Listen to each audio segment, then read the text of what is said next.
Hey, Engine Doc back with you again. Got another project going on here.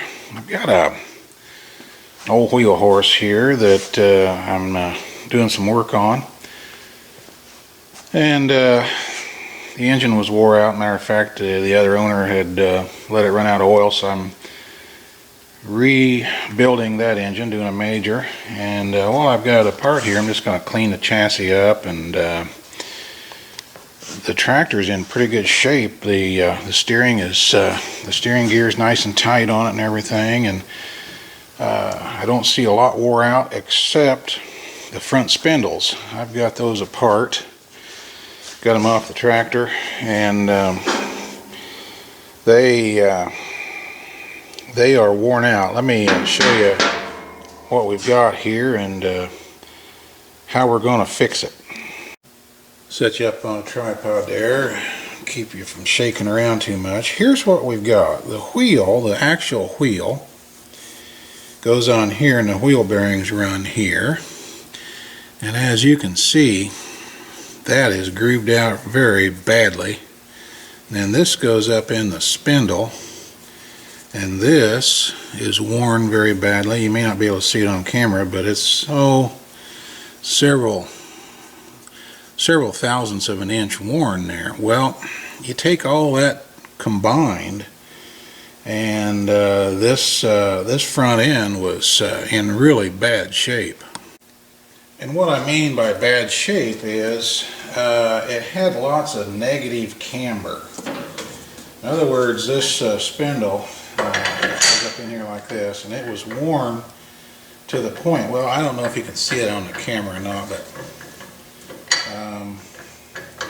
there's just a lot of slop there, and you take that slop, you know, and put the same thing on the other side. The other side was wore out too, and it comes up with a lot of negative camber, which the tire wanted to set out like this, so it looked like it was you know, kind of broke down.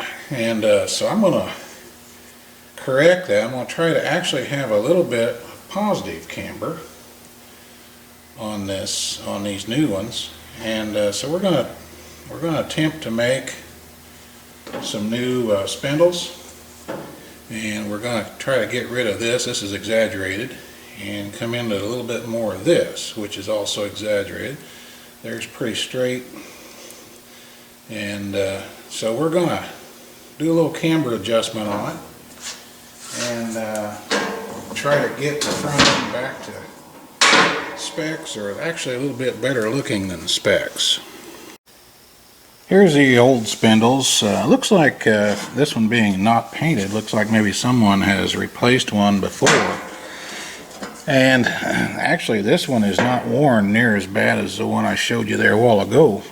So anyway, what we're going to do, I've got some 3/4 rod, and what we're going to do is we're going to bend up some new ones. Now I've already bent one.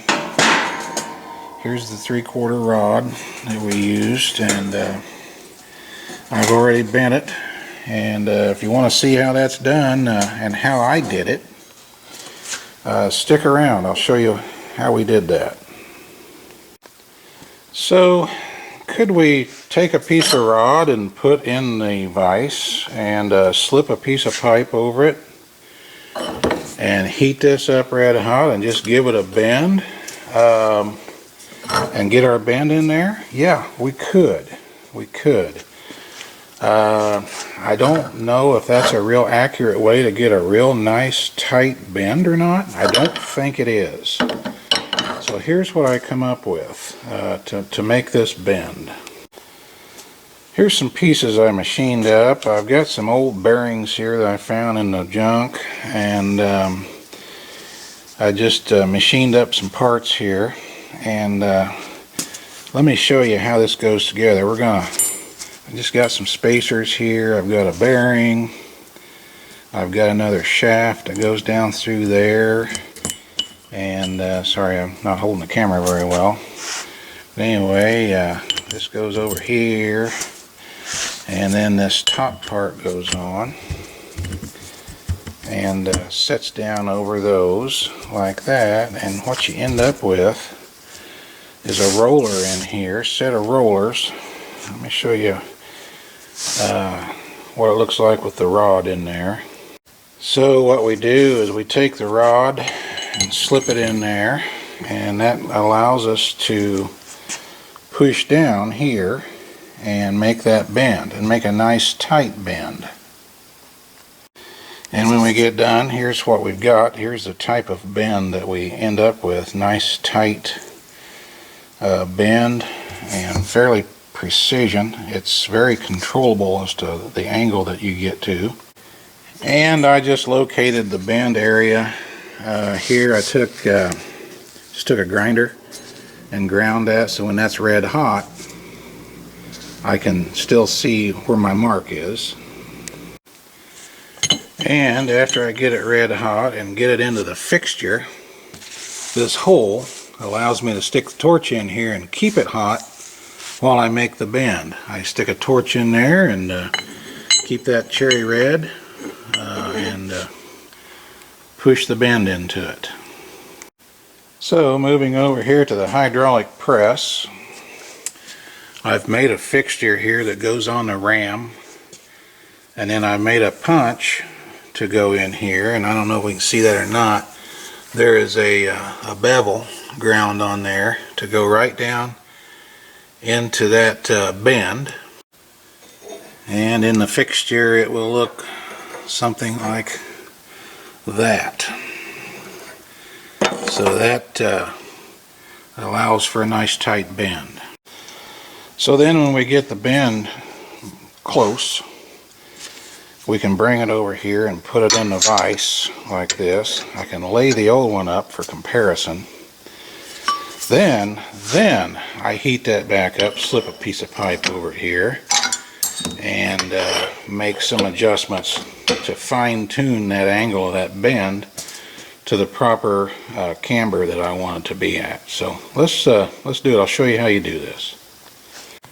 Let me correct that last statement. I'll show you how I do this. So what I'm going to do, I'm going to stick this in here. I'm going to stick it in a drill press vise.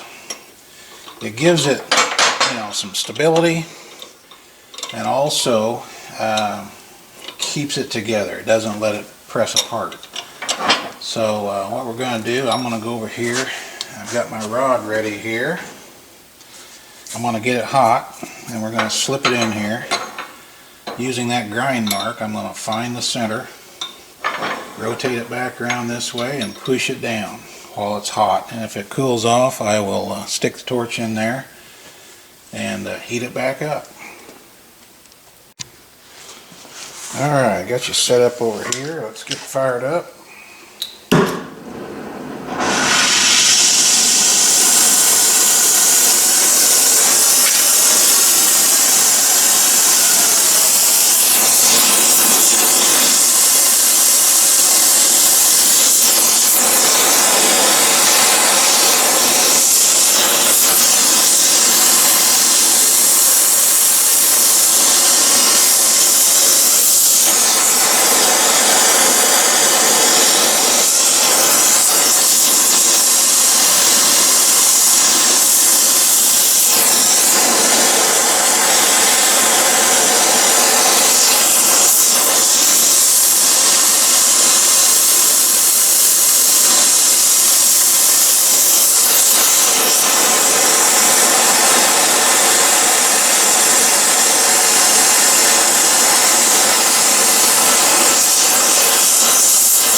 Okay, let's go stick it in there.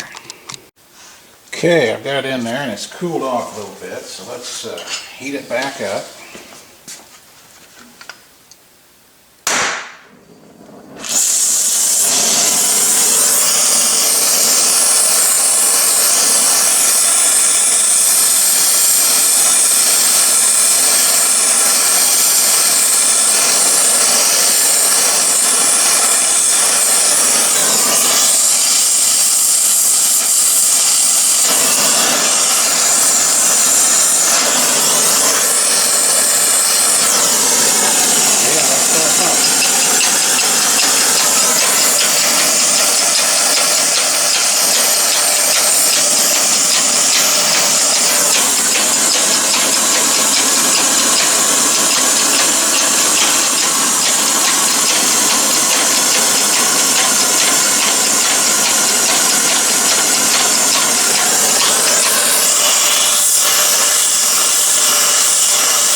Okay, let's turn the torch off. Grab my other piece here. Let's take her down the final bend.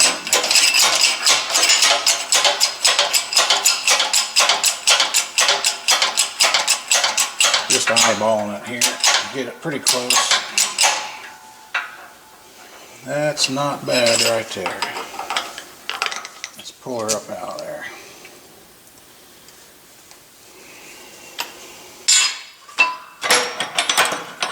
There we go. Now we can take it over here to the vise and fine tune it a little bit.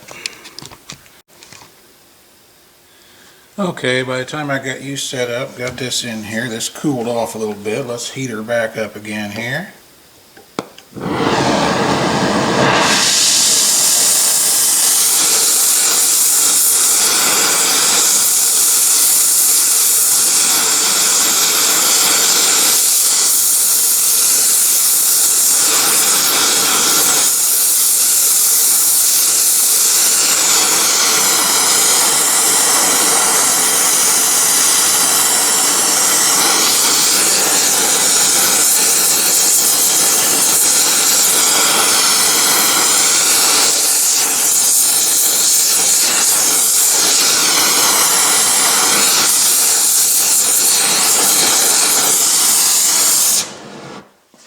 Keep the majority of that heat right in the crotch of that bend.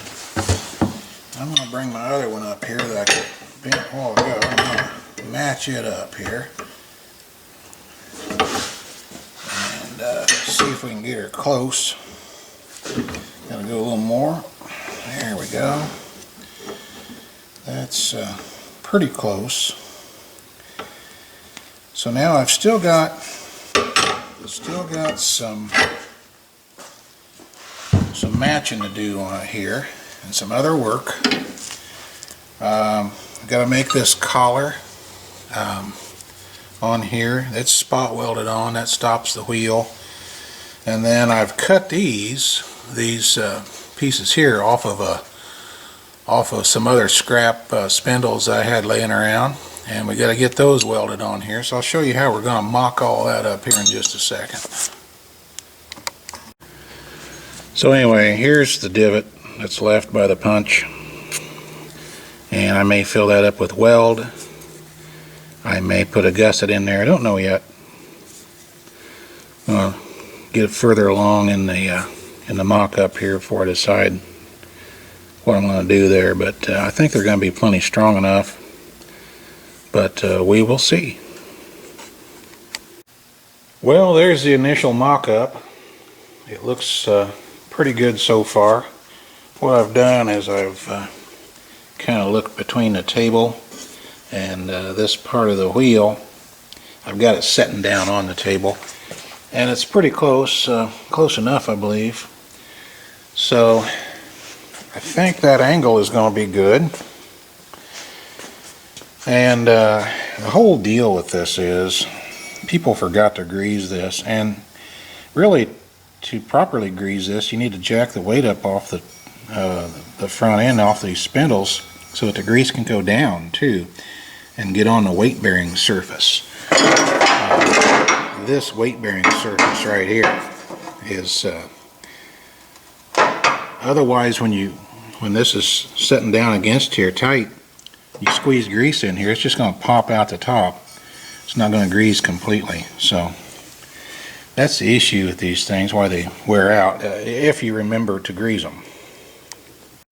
Here's kind of the look I'm after. You can't really tell probably from your angle, but they've got just enough.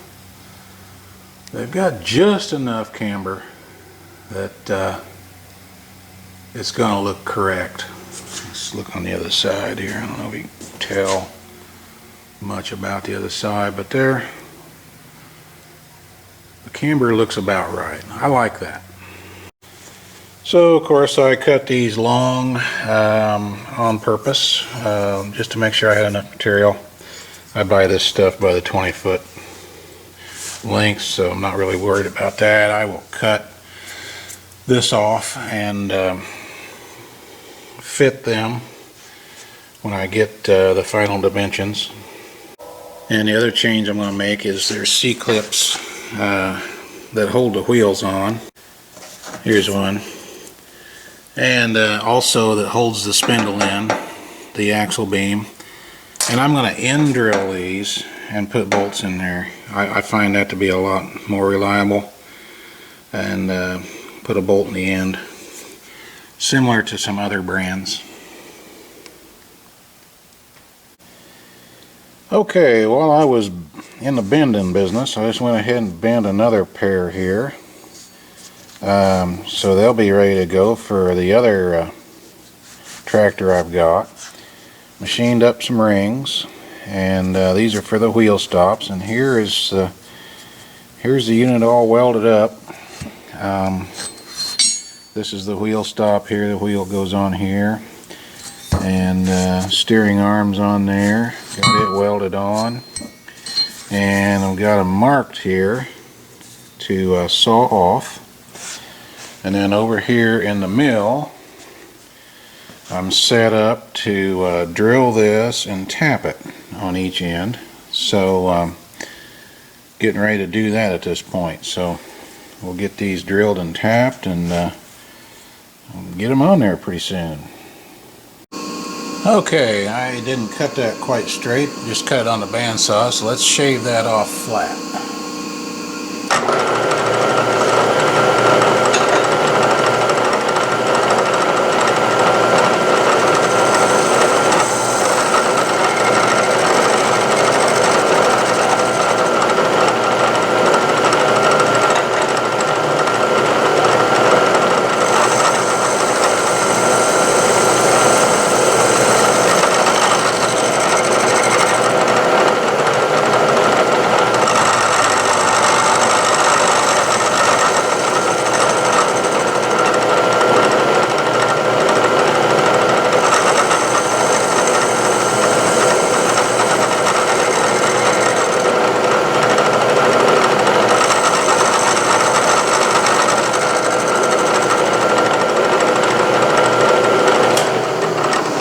Okay, now we'll set up to drill it. Okay, let's locate it underneath the spindle here. I just moved the table around, and I've got another 3/4 piece in the chuck here. Line that up to where it's totally lined up there, and let's lock the table down. Give her a little bit of a drill job here. Got a centering drill in there.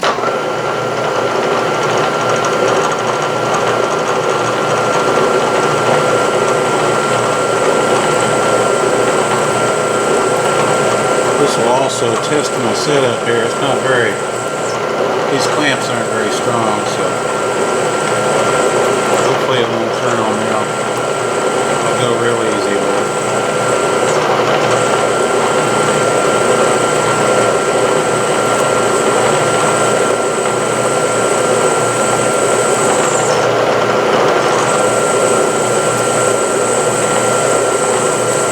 Switch over our tap drill now.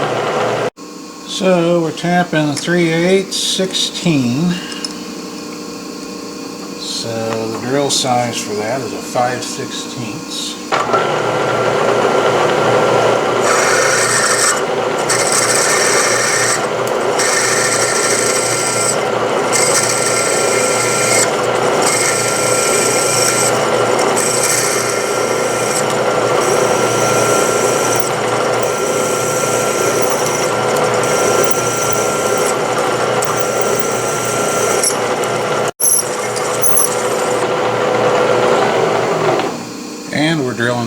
3/4 of an inch. Let's set up the tap. So pull that drill out. Set up a tapping guide. And I've had to lower the table down quite a bit, get the tapping guide in here and a tap wrench.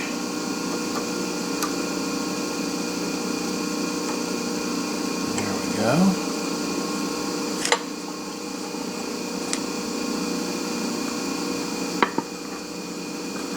Fluid on it here. Maybe. Here we go.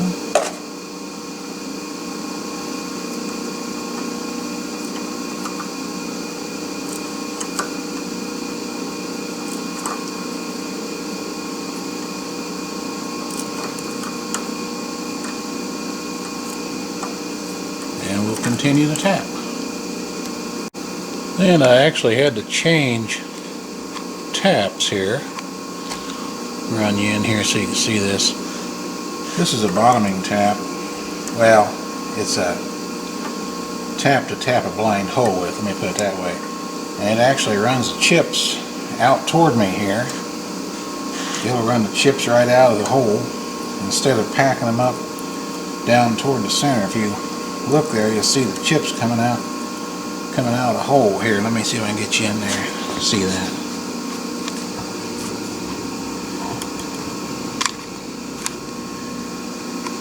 There you go.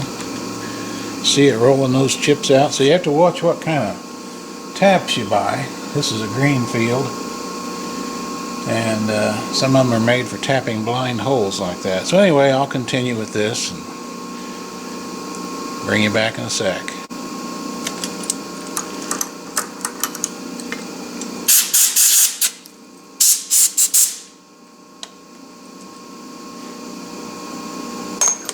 Pretty good down in there. I think I'll run a different type of tap down in there now and try to get a few more in the bottom.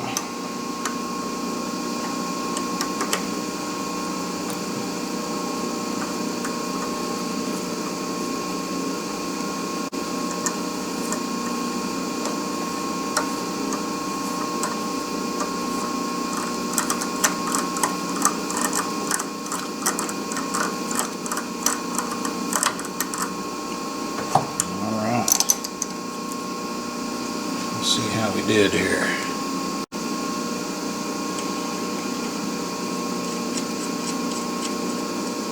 That'll work. And I'm just going to countersink the top of that hole a little bit. Like that.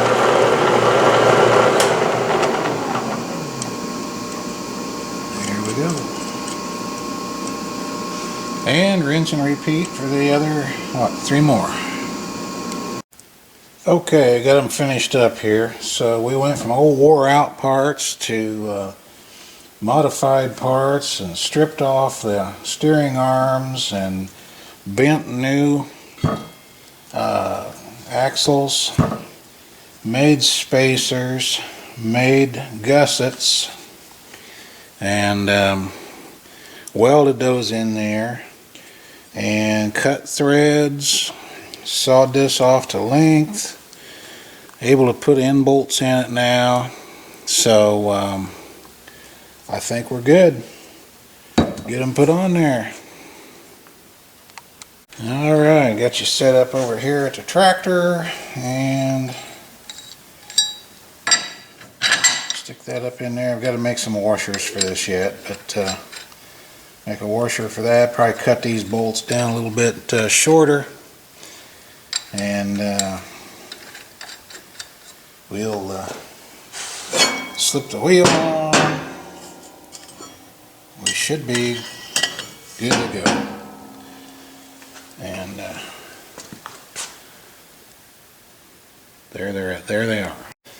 So I'll get a washer on here, and down here I'll probably put some spacers or washers in here. I've got, maybe 3/16 of an inch lip in there, and that's fine. That'll hold the wheel on just fine. So there they are. Get her back together. Thanks for watching.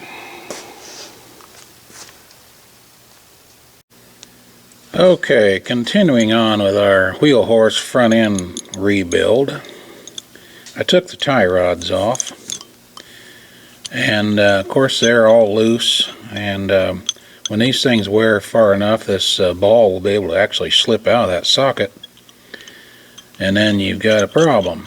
And these are worn. There's a lot of slop in there, so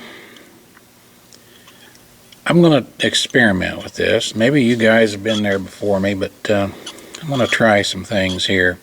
First thing I've done is I've drilled some holes in here where I can stick a grease needle in there and get a little grease in there. The problem is these things were lubricated from the factory, and there was no provision to get any lube in there, and so you know, after 40, 50 years, they wear out. You'd think they'd last longer than that, but, you know, they do get worn after 40 or 50 years of use. So, we're going to be able to grease them. I'll use I'll probably make up a greaser for this that will fit that chamfer, and put it on the end of the grease gun hose and shoot a little grease in there. You could drop some oil in there, whatever you want to do. But they're going to get lubed. And I've taken a look at this ball joint. This ball joint is hard. You can't touch it with a file. And the tie rod end itself is soft. So what I'm going to do, I'm going to try this. I'm going to heat this end up, get it cherry red, and put it in the vise and actually put a little squeeze on it and try to squeeze that hole down, and maybe take a punch at the same time and punch this way and try to tighten that axis up, and it'll probably lock it up in there, but I think I can put it in the vise and work it around with some lube and get it to work again and get it tighter.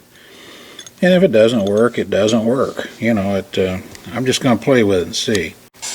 You know, if that doesn't work, typically what I do is, this is a 5/16 version, but they make a 3/8 version like this of these rod ends, and I just cut this off and stick it in a lathe, thread it down, and put this on there, and good to go. So that's my backup plan. If this doesn't work, I'm going to try this. This is cheap. These things are at your favorite internet auction site, $5-6 a piece, I think, on a good day if you catch them on sale. And you know, I don't have that kind of money, so I think I'll just spend about $40-50 worth of time and see if I can get this squeezed down a little tighter and make that work. So as far as the hardness goes, probably what I'll do is, once I get the fit I want, if I can achieve that, I will just go ahead and quench this in a bucket of water, and if it gets hard and brittle and breaks off, well, here's the backup plan. So here we go. Well, I decided to try to work these cold, and it seems to be working.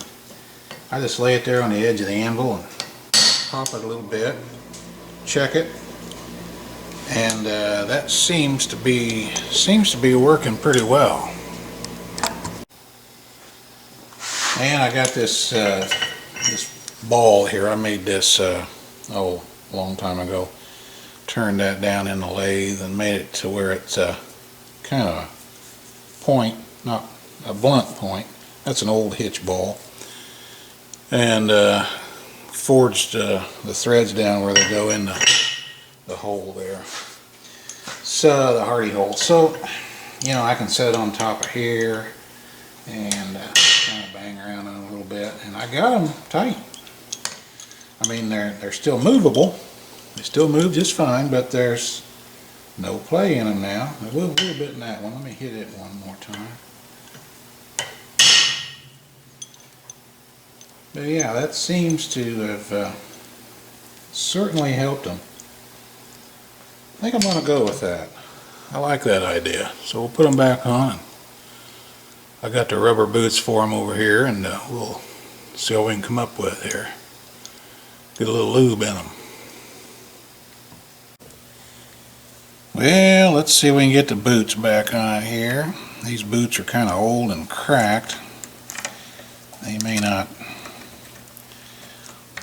go on very easy, but I'm going to try it anyway.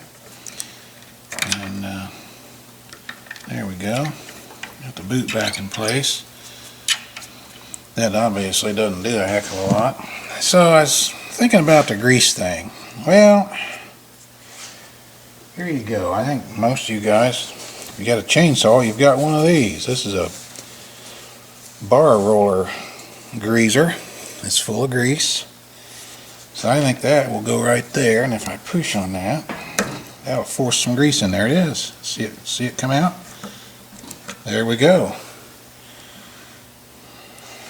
That's a great idea for that. So if you got these are cheap if you don't have one for your chainsaw. So that's the method of greasing them, and wipe off the excess.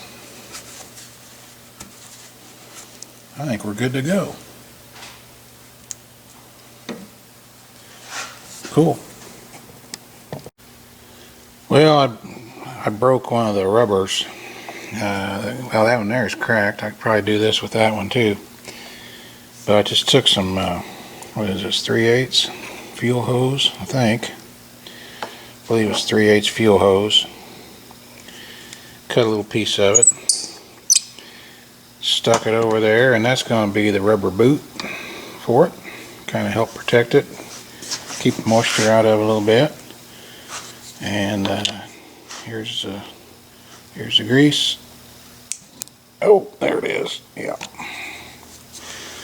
There's a money shot. Alright. Yeah, that'll lube up and work quite well. Okay, thanks for watching. And here's the tie rods installed. Got the little grease hole up on top there. Looking pretty good. Hope this works for you. And here's the spindles installed, painted, and works out pretty well. There's the inside, or actually the outside where the wheel bolts on, and hope that works for you.